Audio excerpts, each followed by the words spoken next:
So, I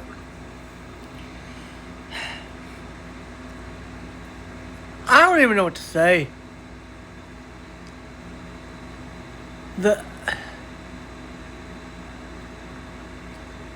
He's eligible to play?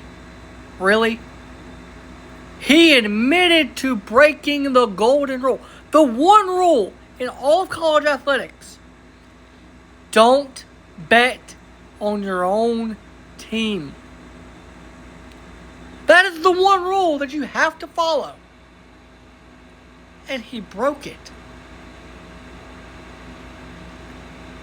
And now he's going to play? And the reasons are so stupid. And what I've read so far with this lawsuit, so stupid. So the judge ruled that Sorsby would suffer a probable immediate and irreparable injury if they didn't let him play.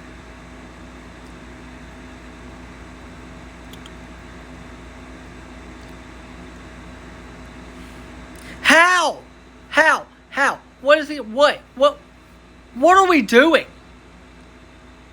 If he plays, he could get injured, but not playing is not getting injured. And it was like something about team camaraderie and all this other bullshit.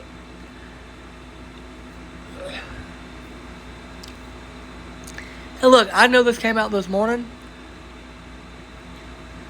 but I've been racking my brain trying to think, when I make this video, what am I going to say? I don't know what to say. Because I didn't think this would happen. Like, realistically, if you had asked me yesterday if Brendan Sorsby was going to be eligible to play, I'd have said no.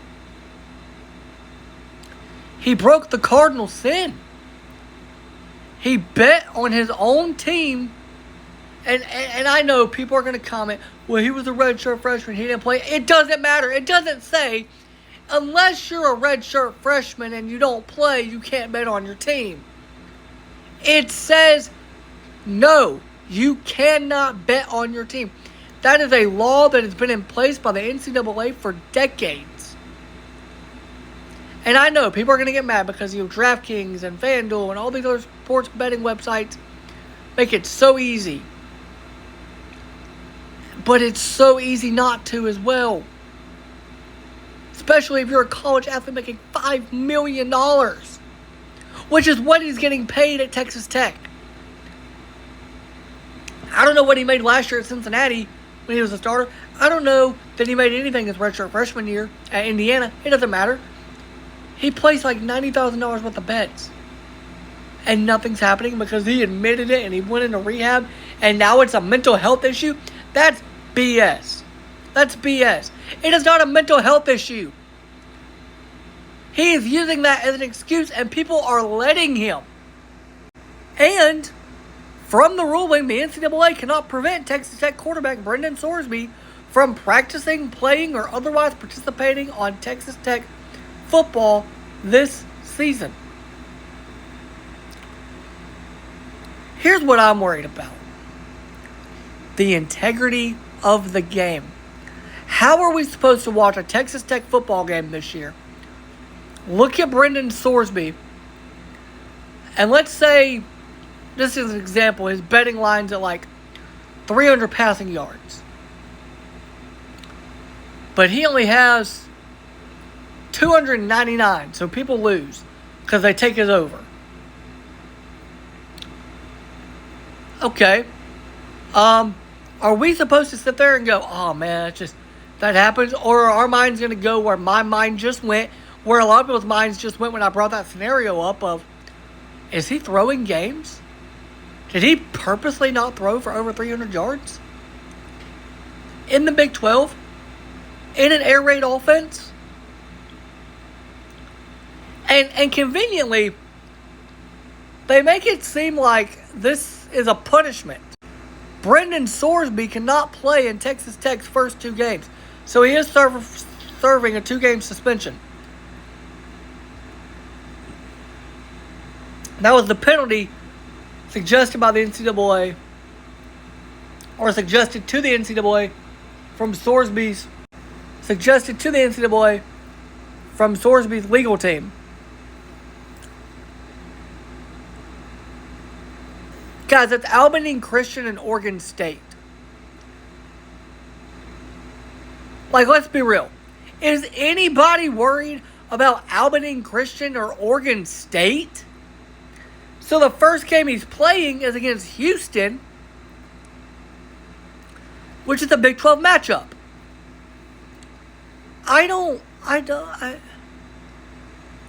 What are we... The NCAA already made the fucking ruling. I'm so sorry for cussing. The NCAA already made the ruling. And the judge just goes, Brendan didn't like your ruling, so I'm going to rule in the favor of him. And this case happened in Lubbock, by the way. Just saying. It makes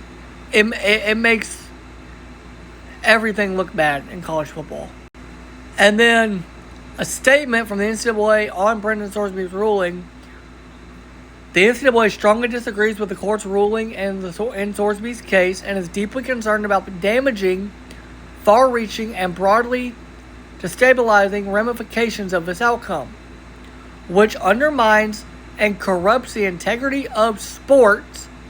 The NCAA is committed to supporting student-athlete mental health, but must continue to aggressively defend against actions that defraud college athletics and threatens competitive integrity, such as betting on one's own sport. This has been a thing for years. You're not allowed to bet on your team. You're not allowed to do it. This judge just opened a Pandora's box. Because now, any athlete can bet on whatever they want, seemingly, and as long as they hire a good lawyer and get a judge in their county of the school they attend, they're allowed to do whatever they want. And it's not just betting, but this is the story that we're talking about, is a betting story. This is a bad look. It's a really bad look. Sorsby's attorney, Jeffrey Kessler, it is a just result. Brendan gets to devote himself to his team and the education of athletes on the dangers of gambling addiction. He will continue his treatment, miss 2 games, and there is no injury to the competitive integrity of the NCAA. It is what we proposed and what the NCAA should have accepted had it been true to its promises to prioritize the welfare of athletes.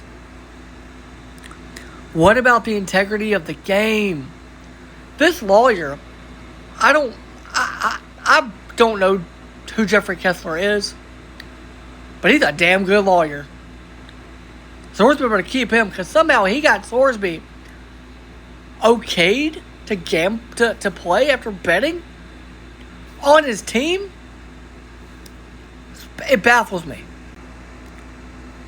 Look, I know if you're a Texas Tech fan, you're happy.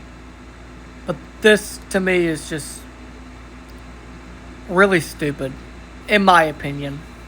It's really stupid. He should not be allowed to play.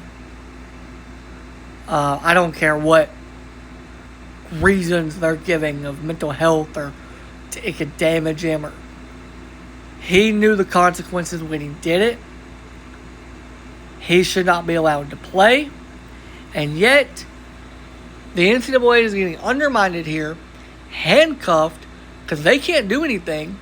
I mean, they can appeal it, but there's no way the judge is going to let the appeal go before the season.